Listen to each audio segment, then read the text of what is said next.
Well, we get it every day because it's not just the games. So that's important to them, but they're back in full practice, and that changes the way you look. It's the same with Sam coming back into our lineup. So we put 3 high-end NHL players into a practice group, and it's faster, and everybody feels that. So, yeah, it's been great to have them back. It's been nice that they were around, that they were able to skate with us, but having them back as part of practice and certainly as part of the games is a great addition to our team. And on that, any Barkov update today? We'll list him as day-to-day. We're still looking at it. We did an IR him. We can, and that would take him into the weekend. He won't play tomorrow, for sure, but so we'll leave him at day-to-day. Mahura is on IR, so it's clearly a 7-day event, but we don't think that don't believe it's a 14-day event. So we think it's somewhere between those two. He'll come back, but he may be back and ready to practice, and then we'll want to get some practices on both those guys. But that's the difference between the two. Is there a sense of relief on the Barkey issue? Well, yeah, and it would be for any player, but certainly you can win with any lineup in the National Hockey League on any given night. We've seen it done with 8-9 guys out of your lineup. You can win any, but you just can't win long term, right? So you can, and we did. We survived 16 games without the defenseman and Bennett. But you need to get on runs, to stay on runs. You need your team. Is this sort of like a bone bruise kind of thing? I mean, it didn't seem like there would be anything structural. You never know, obviously, but the way he was hit, direct on the knee. It was direct on the knee, and it was soft tissue. I think it wasn't a bone bruise, but we got lucky. That's all. We just got lucky with it because those are dangerous plays. And with this week, you've got 3 at home. Like you said, out maybe through the weekend or... Yeah, again, it's day to day. If as we get further out on this, every day comes in, you check the swelling, you check the strength, you check the range of motion. And it either gets better fast, or it's plateaus or whatever. So that's what extends these things. And then if it got to a certain point, we could backdate the IR and bring somebody in if we needed to. Right now, we won't.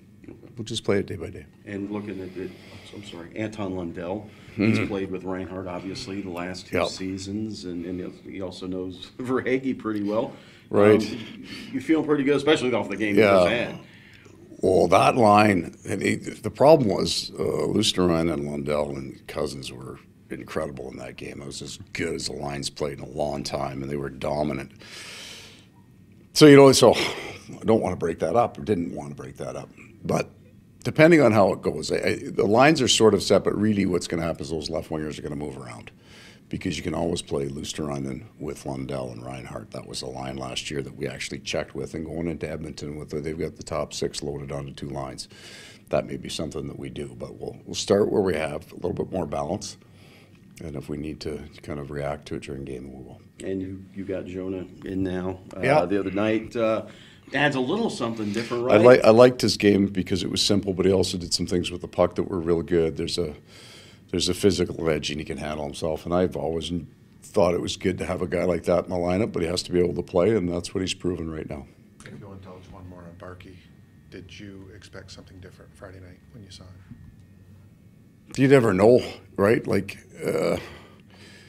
I mean, for how so when it happens, you don't know anything when you're on the bench until Dave DiNapoli will go off with them, and then you were just waiting for him to come back to get a report, and then they'll always be cautious with that report. The first one will be either is he returning or not. And then you just put it out of the back of your mind. But we got that he was walking around after. That's the first good sign, so it's not catastrophic anyway.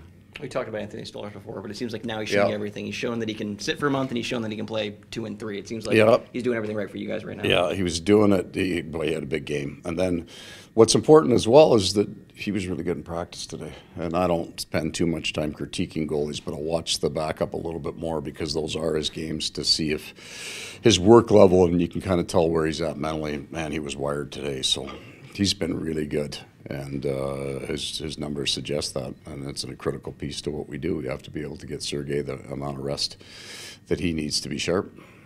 And right now, you are fully clothed, my friend, for a big day. I'm actually, what's it, 1 o'clock start? 1 o'clock. Congratulations on the professionalism to come in, because I might have just called a friend and said, hey, can you send me over the notes? Or just send me a text or tell Addie, I'll just give you a line, or you don't have to come in. Because it takes your focus away. I feel unfocused now. Okay. It's a big one. The Raiders. Yeah. No, big game. Big game. You got 8 defensemen right now. Yeah. And then Mahura's on IR. So Correct. You're going to have 9 at some point. Right. What's the plan there? Is Top secret, my friend. That'll be something that we let you know after the fact, right? So there are some moving parts. We won't be able to carry 9. And then just obviously secret, but the fact that Balinskis is wavering, does that play a part in it? It's going to be a factor in terms of making sure we get as many of these defensemen to play games as possible. We just don't want people sitting. He's been really good though. Like, I mean, his play has been NHL caliber, so these are going to be really difficult to do. And now looking at this, I mean, I know he's 27 years old, but getting to practice and just, I don't know, can that be good too? I mean, I know he wants to play and he should be playing. I get it, but there is a difference, George, for sure. An 18, 19, 20-year-old kid needs to learn the pro game. He's played pro hockey for the last 8 years of his life, so for sure there's a difference. He doesn't need, in some ways, more games. He needs more experience with NHL practices and games and travel, and that's the newness for him. But so there is a difference, yes. As you get near the quarter, I guess 25% mark of the season here, I know the record is what the record is, and obviously that's good. But how do you like where you are as far as time from where you started to where you're at? Right now? I think I'm most pleased with the core principle that we've been able to reestablish a bit of our defensive game and our compete. That's what, from January 2nd on, was where we were good last year, and they brought it back to training camp. So that part's there. So I would say I'm, somewhat oscillate 65 to 75% happy. If that's a pretty good number in the National League, because no, I wouldn't rate the team on that at all. Their effort is considerably higher than that, and my happiness level, I don't think I bumped past a B-. So, in general.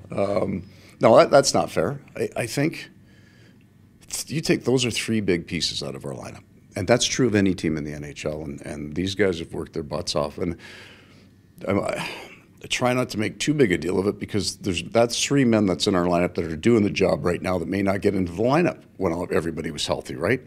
I want to be respectful of the work that they've done. But they are part of our group. And we will... If we're lucky, we'll only use about 28, 29 players this year. So they are a part of the franchise and a part of the team, and they're a needed part, and they've delivered. So that part I'm really pleased with. But the NHL, after a while, that you just you can never get comfortable. You can't. You've got the teams that, Philadelphia, I think, is on a 4-game ripper right now. So the hunt is always on, right? We got to be a part of it. I mean, in Jonah Gadjevic's debut, I mean, you saw he was a big physical guy, but he also had a bunch of scoring chances there, kind of flashed it. I mean, what have you seen from him? And I know you mentioned his potential with the 4. Yeah, he's an interesting player, because he had scored, like I said once, he scored 46 goals in major junior hockey in Canada, and that's a real number. So there's some hands there. There's a shot there for sure. His processing is good. I think where we want to see him more, that injury, his injury was I think kept him more restricted than the other 2 fellows. They all had an upper body injury, but he couldn't do nearly as much as the other 2 could do. His conditioning is fine, but that would be the area we'd like to see him almost play himself and practice himself into shape. And then because if he can get that speed up, if he can catch a half step here, then he is heavy. He's very, very smart. He's a very, very clean player, too, for a guy who plays a physical, also enforcer role at times. He doesn't take a lot of penalties, and he hits down, so he's not driving up into hits. He's a very clean player. So I am interested in him. There's this organization, and I don't consider myself part of this because I'm new to it. The pro scouting group and the group that finds these players is exceptionally good at what they do. And they have lots of time for them, and I want to see it, so I'm interested in them. Okay, folks. All right, enjoy the game.